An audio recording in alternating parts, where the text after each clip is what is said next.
In our nonprofit organization, the League stands for Leadership in Energy, Environment, Governance, Health, and Education. I want to let you know it's our duty to speak about things that are both very positive and think about and speak about tragedies as well. We've just experienced the tsunami in Japan, which has wiped out several nuclear facilities. Japan is now going to close 3 others. It is losing tremendous baseload capacity to produce the energy that its people need. In Italy, there's been a vote of the legislature, their parliament, not to continue with planning for expanded nuclear energy.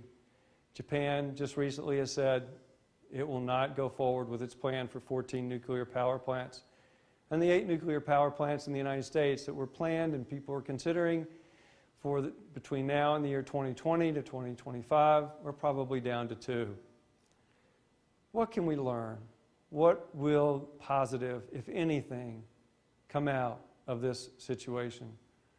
Well, one of the things that will come out of this situation is that everyone has to tighten their belt when it comes to energy use.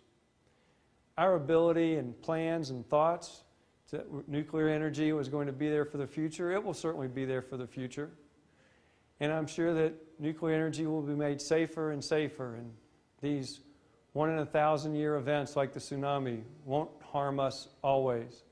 But what's so important is we don't have an unlimited supply of energy, and one of the supplies of energy that has produced 20% of our energy and the energy of many other countries' nuclear energy is now under the gun. What happens is now that products and services need to be developed that help us produce more energy-efficient cars, energy-efficient homes, energy-efficient transportation systems, energy-efficient buildings. And everyone needs to take their own role in how do they become more energy efficient? How do we reduce our reliance, our per-person reliance on electricity, and still have a great quality of life, still live in great comfort, and still produce the goods and services that we all need? I think ultimately the world could very well be a better place if we can finally figure out how to stop wasting energy, how to stop having energy on the grid not be used, how we can stop producing more energy than we need except in those rare moments that we call peak loads. It is now time for every country's government and the nonprofits and the companies involved in the energy sector and the great energy users to begin to work together to see how we can share that load, how we can reduce the energy use that we need without sacrificing our quality of life, without sacrificing the goods and services that we've become used to, without sacrificing the convenience that's so important, not only to us, but as you know, 1.6 billion people today have no access to commercial energy, commercially produced energy. They themselves will want this energy and will have the wealth over time to use it.